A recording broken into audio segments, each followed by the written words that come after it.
Mas, maaf, badan aku tiba-tiba panas banget. Kepala aku pusing, aku benar-benar nggak kuat berdiri. Halah, acting lagi. Sudah zaman sekarang tuh ya, males dikit langsung pura-pura sakit biar nggak disuruh-suruh. Modus klasik biar bisa malas-malasan di kamar. Gak usah manja, cuma demam biasa aja dilebih-lebihkan. Ibu aja dulu pas hamil aku tetap kerja di ladang. Cepet bangun, siapin makan sekarang atau aku nggak sudi kasih kamu uang sepeser pun lagi bulan depan. Mas, tolong malam ini aja, badan aku.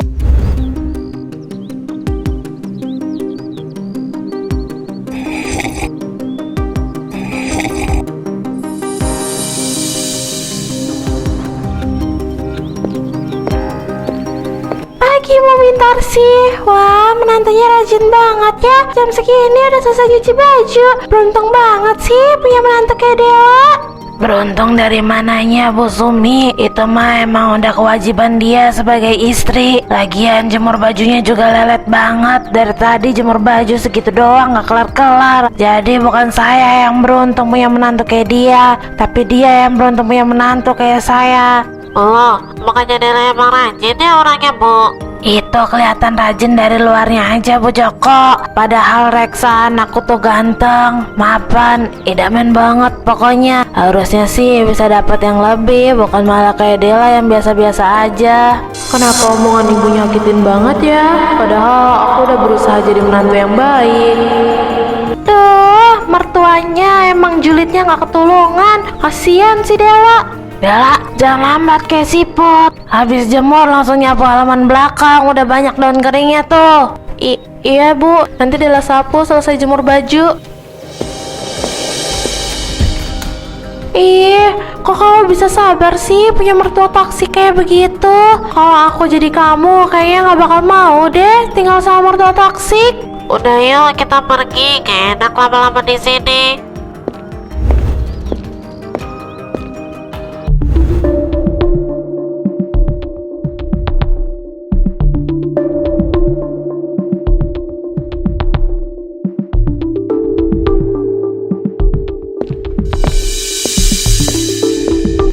Ini mas supnya udah aku angetin. Ini apaan sih Dela? Kok rasanya amber banget kayak air putih? Kamu niat masak gak sih? Nah, bener kan kata ibu Reksa, masakan istri kamu itu makin hari makin gak ada rasanya. Sengaja banget kayaknya bikin kita darah tinggi. Maaf mas, tadi garamnya emang habis dan uang belanja yang kemarin mas kasih cuma cukup buat beli sayurannya aja. Halah, alasan klasik. Bilang aja, kamu nggak becus ngatur duit. Ibu aja yang megang duit bulanan selalu cukup buat beli makanan enak. Kamu tuh harusnya bersyukur udah dikasih numpang hidup di sini sama ibu. Kalau bukan karena ibu, mungkin kita udah tinggal di jalanan. Udah Reksa sayang, makan aja yang ada dulu. Besok-besok biar ibu yang pegang semua urusan dapur. Istri kamu ini emang gak bisa diandelin, maunya dimanja doang. Aku nggak bermaksud begitu mas. Diam, bikin pusing kepala aja. Sana masuk kamar. Jangan bikin selera makan aku jadi hilang. Tapi mas, Kalau disuruh pergi ya pergi, makanya punya otak tuh dipakai.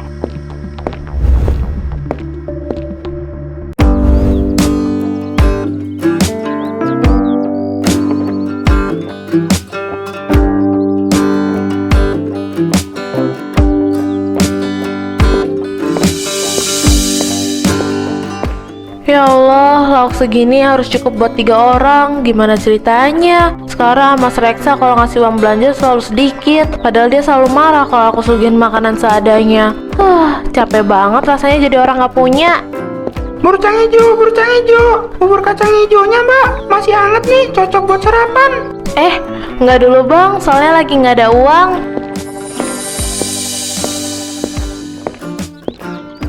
Ya ampun, padahal aku mau banget beli, tapi uangnya nggak ada. Kenapa hidup aku jadi melarat begini ya? Padahal waktu awal nikah rasanya kayak bahagia banget. Semua kebutuhan tercukupi dan aku juga bisa beli apapun yang aku mau. Tapi semenjak pindah tinggal sama mertua, rasanya semua malah jadi lebih berat. Mas Reksa jadi pelit dan bahkan gampang emosi, dikit-dikit bentak aku. Dela, ya ampun Duk, kebetulan banget Bapak ketemu kamu di sini. Kamu sehat kan? Bapak, Iya Pak, Dela sehat kok. Bapak sendiri gimana? Kok tumben sepedaan sampai ke sini? Bapak sengaja muter-muter jalan sini berharap bisa ketemu kamu. Ternyata beneran ketemu di sini. Kamu habis belanja ya? Oh, itu belanjanya cuma kangkung sama tempe. Reksa nggak ngasih uang belanja yang cukup ya? Cukup kok Pak. Ini Dela emang lagi kepengen makan kangkung aja hari ini. Mas Reksa baik banget sama Dela. Bapak nggak usah khawatir gitu ah. Syukurlah kalau begitu. Bapak selalu doain kamu tiap malam, Dok. Jadi kapan kamu dan suamimu bakal main ke rumah? Udah lama loh kalian nggak pernah mampir. Iya, maaf ya Pak. Soalnya Mas Reksa kerja. Bapak kan tahu sendiri hari liburnya nggak nentu. Pak, kayaknya Dela pamit pulang dulu deh. Soalnya tadi Dela pergi nggak bilang, takut ibu mertua nyariin. Ini ada rezeki sedikit dari Bapak buat kamu. Jangan ditolak ya. Tapi Pak, Bapak kan udah bilang jangan ditolak. Ya udah sana pulang biar nggak dicariin sama mertua kamu. makasih ya Pak. Kalau begitu Dela pamit pulang dulu.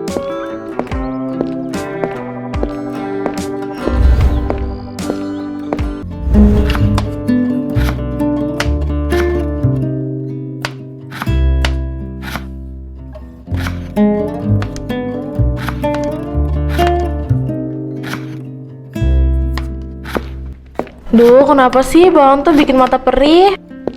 Oh, jadi sekarang kamu udah pintar ya Dela. Punya simpanan uang rahasia di dompet. Ini uang 50.000 dari mana ha? Kamu nyuri uang kembalian belanja kemarin ya? Astagfirullah ibu, demi Allah aku nggak pernah nyuri. Itu uang pemberian dari bapak. Pas tadi pagi aku nggak sengaja ketemu di jalan. Bohong, mana ada bapak kamu yang miskin itu punya uang sisa buat dikasih ke kamu. Pasti ini taktik kamu biar kelihatan menderita di depan bapak kamu kan? Biar bapak kamu mikir anak saya pelit. Kurang ajar banget ya kamu menjelekkan nama baik keluarga suami sendiri. Loh, kok diambil bu? Uang 50.000 ini ibu sita buat ganti rugi karena kamu nggak bikinin ibu sarapan tadi pagi. Tapi itu pemberian bapak aku bu. Bodoh amat, kamu itu harus nurut sama mertua. Jangan jadi menantu yang nggak tahu diri.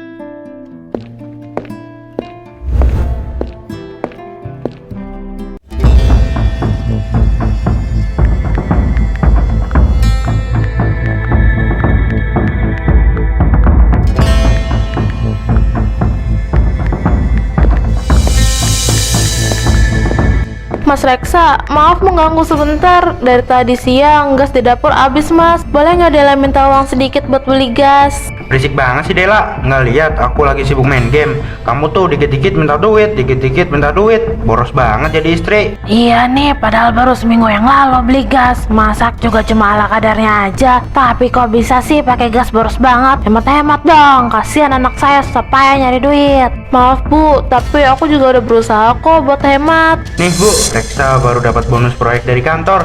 Ini 500.000 buat ibu jajan, sisanya 1 juta lagi buat ibu tabung atau beli emas baru biar makin cantik. Aduh, makasih banyak ya. Kamu emang anak ibu yang paling berbakti. Nggak kayak istri kamu tuh, bisanya cuma jadi beban doang. Dengar kan, uang aku udah dialokasikan buat yang lebih penting. Soal beras, gas, dan kebutuhan dapur yang lainnya kamu putar otak sendiri aja lah. Jangan semuanya harus aku yang beresin. Iya mas.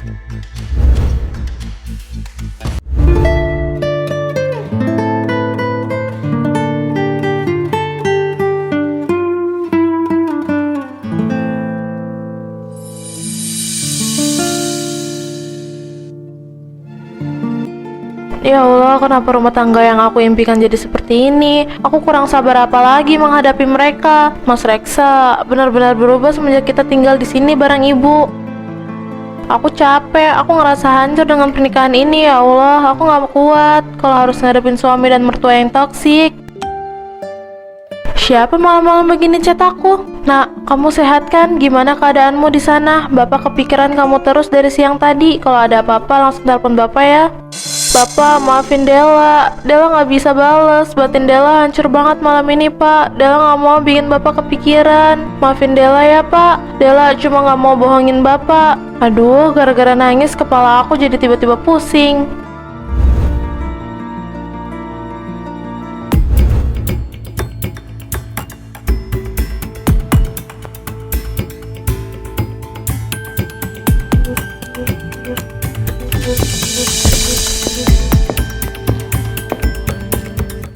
Dela, bangun. Enak banget tidur jam segini. Aku lapar, belum makan malam. Sana siapin makan buat aku sekarang.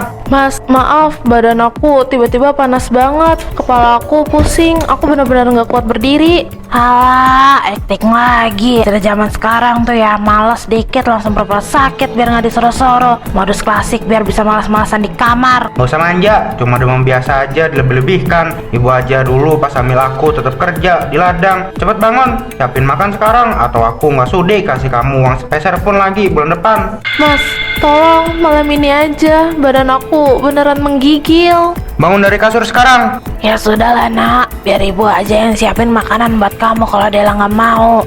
Jangan Bu, biar dia ngerti kalau istri itu harus berbakti sama suami. Masa suami mau makan malah dibiarin kayak gini? Ngapain punya istri kalau kayak gitu? Iya mas, aku ke dapur sekarang buat nyiapin makanannya.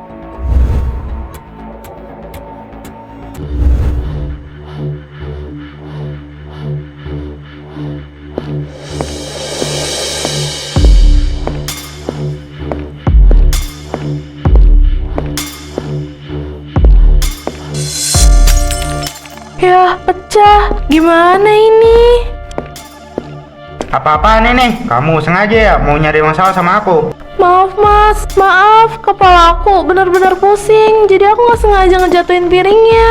Dasar pembawa sial, menantu nggak berguna, kerjanya cuma bisa ngerusak. Reksa, lihat tuh muka istri kamu itu sengaja banget dibikin malas biar dikasihanin. Iya, menjijikan banget. Emang dasar perempuan lemah, penyakitan, dan gak guna. Bikin malu keluarga aja punya istri kayak kamu. Cukup mas, cukup. Aku ini istri kamu, bukan binatang. Kenapa tega banget ngomong kayak gitu di saat aku lagi sakit? Kamu sakit itu tanda kalau kamu nggak becus ngerawat badan sendiri. Gimana mau ngerawat suami? Dan karena kamu udah bikin kesalahan, kamu harus tidur di luar malam ini. Mas, aku lagi sakit. Kamu tega banget nyuruh aku tidur di luar. Hati kamu terbuat dari apa sih sampai jahat kayak gini ke aku? Aku kayak gini karena kamu nggak becus jadi istri. Rasain, emang enak tidur di luar.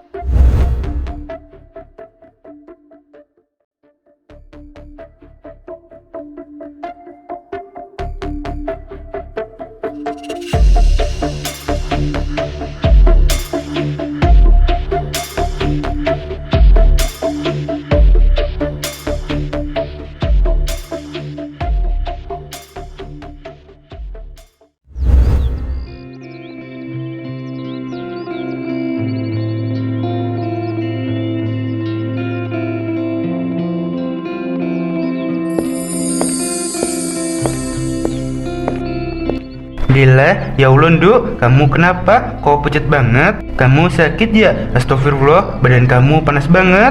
Dela nggak apa-apa pak. Kenapa bapak nggak bilang dulu kalau mau kesini? Semalam bapak kirim pesan berkali-kali, nggak kamu balas. Hati bapak jadi nggak tenang. Apa yang sebenarnya terjadi sama kamu? Firasat orang tua nggak pernah salah. Pasti ada sesuatu yang kamu sembunyiin dari bapak kan? Bapak, Dela udah nggak kuat lagi tinggal di sini. Dela disiksa batin terus setiap hari, Pak. Cerita sama bapak, Nduk. Cerita semuanya sekarang. Siapa yang berani nyakitin anak perempuan bapak satu-satunya? Semalam Dela demam tinggi, Pak. Tapi Mas Reksa malah bentak-bentak Dela, maki-maki fisik Dela. Ibu mertua Dela juga terus-terusan nyindir kalau Dela pura-pura sakit. Mereka nggak ada yang peduli sama Dela, Pak. Bahkan tadi malam Dela tidur di sini karena Dela ngakuin kesalahan. Keterlaluan. Jadi selama ini kamu tinggal di keluarga toksik. Bapak nggak akan membiarkan anak kesayangan bapak diperlakukan kayak binatang kayak gini. Maafin Dela, Pak. Selama ini Dela nggak jujur kalau sebenarnya Dela nggak bahagia di rumah ini. Sudah nak, kamu nggak perlu minta maaf. Bapak paham kenapa kamu nggak cerita soal ini ke bapak. Tapi sekarang bapak minta kamu buat ambil keputusan dengan kepala dingin. Kita selesaikan masalah ini dengan suamimu. Iya Pak, Dela butuh Bapak buat dampingin buat jadi penengah antara aku dan Mas Reksa. Ayo Bapak ikut Dela masuk, kebetulan Mas Reksa belum berangkat kerja.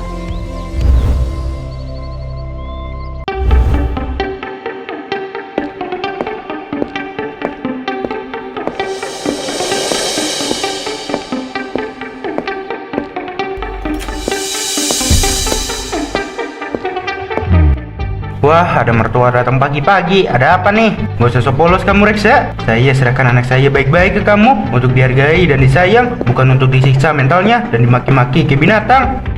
Pak Wawan, jangan asal nuduh ya. Anak saya ini suami yang baik, anak Anda aja yang manja. Kami di sini cuma ngajarin dia biar jadi istri yang mandiri. Diam kamu, Mintarsi. Didikan mandiri, macam apa menantu sakit malah dibiarin. Kalian berdua adalah monster yang gak punya hati nurani. Ayo nak, kita pergi dari sini. Apa? Pergi? Silahkan aja. Tapi ingat ya, kalau Dela pergi dari rumah ini, jangan harap saya mau jemput dia lagi ya.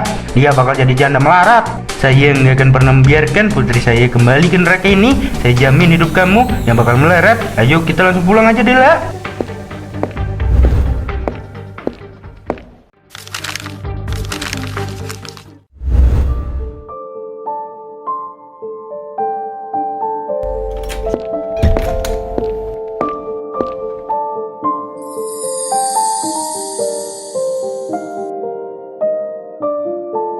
Ya Allah, buku-buku ini masih tersimpan rapi banget. Dulu sebelum nikah sama Mas Reksa, aku bahagia banget setiap hari bisa ketemu anak-anak pas ngajar di TK. Bodohnya aku dulu, kenapa aku terburu-buru ngambil keputusan buat menikah. Padahal aku belum kenal jauh bagaimana kepribadian Mas Reksa yang ternyata bukan laki-laki baik. Dela, kamu lagi apa Nduk? Kok kelihatan serius banget? Bapak, ini Pak, Dela lagi bersihin dan ngerapin buku-buku bekas Dela mengajar dulu. Nggak sengaja nemu di dalam kardus gudang belakang, jadi teringat lagi sama momen-momen waktu masih aktif ngajar anak-anak dulu, Pak. Bapak masih ingat betul, dulu kamu kelihatan paling bahagia dan penuh semangat kalau habis pulang mengajar. Kalau kamu kangen mengajar, kenapa nggak coba buat kembali ke bidang itu lagi, Nduk? Sambil menata kehidupanmu yang baru lagi dari awal. Kembali mengajar lagi, Pak. Apa Dela masih bisa bangkit lagi setelah apa yang terjadi? Tentu saja, Nduk. Masa depan masih sangat panjang. Jangan biarkan masa lalumu mengubur impianmu. Bapak akan selalu ada buat mendukung kamu. Makasih banyak ya, Pak. Dela jadi punya semangat lagi buat bangkit sekarang. Besok Dela mau coba hubungi kepala sekolah tempat dulu Dela mengajar. Siapa tahu masih ada kesempatan buat mengajar lagi di sana.